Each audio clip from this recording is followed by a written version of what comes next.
Hey guys, Basil here with BTech comparing the HTC 10 Evo with the Huawei Mate 9, a 6-inch phone or 5.9-inch phone versus a 5.5-inch screen phone. But these two are comparable in a lot of ways. They both pack metal body, super premium designs, USB-Cs, fingerprint scanners, the latest version of Android, and there's even some areas that the much cheaper HTC 10 Evo supersedes the Mate 9. For example, the Quad HD screen. Let's kick off by talking about that design. You can see on the front, you've got the fingerprint scanner at the screen. Both have 8-megapixel cameras as well. 5.9 inches at full HD resolution also makes it a fair bit less sharp. It's an IPS screen versus an SLCD3 screen. Around the back, you've got the fingerprint scanner which supports gestures on the Mate 9. What's also really nice about it is you've got the dual camera setup found on the P9, P9 Plus, but with a new and improved setup with high resolution support. So 20 megapixels and a 12 megapixel sensor. Dual color flash, phase detection, and laser autofocus. This is a beautiful, super premium device, and more so in terms of pure specs than the HTC 10 Evo. Optical image stabilization across both phones, but you only have a single sensor on here, and you've got a dual flash, but it doesn't look like it is a dual tone flash.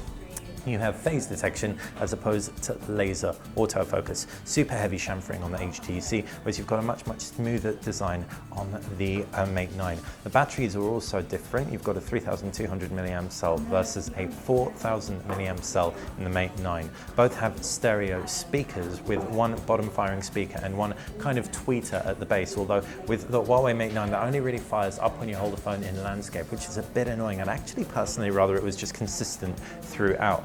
Because oftentimes I'd be holding this in portrait and I'd cover up the bottom speaker and just wouldn't really hear very much at all.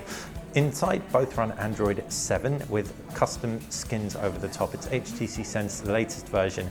Huawei's customized theirs a little bit. In fact, Huawei's version of EMUI is more customized. You don't have an applications tray by default, although you can switch it on. And even when you do, it's not quite as stock as HTC's. HTC Sense is a really nice balance of stock Android paired with that UI experience that we've known from ages for HTC, that weather widget, clock, etc. To the left, you've got highlights, blink feed, no Google Now. You can access that by long pressing the home button, and it's a similar thing with the Huawei Mate 9.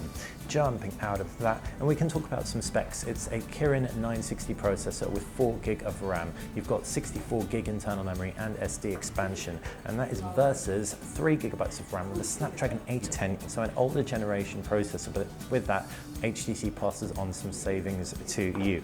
You also have, in addition to that, 3 gig of RAM expansion via micro SD card. So both of these should be just fine for all your files and stuff. With all the latest kind of connections that you're going to get here in the UK, so Cat 9 LTE support, which is pretty much as fast as we go, then you are going to be set with either of these as far as GPS, Wi-Fi, Bluetooth, and LTE goes. It really is going to come down to what you value. Do you want a IP67 water-resistant phone, which just is a little bit more manageable in the hand and costs a little bit less, or would you rather have a slightly more expensive phone, probably with a better camera setup, though we can't say anything too affirmative, and a bigger display, even if it isn't quite as sharp, as well as that 64 gigabytes of onboard storage and a beefier battery?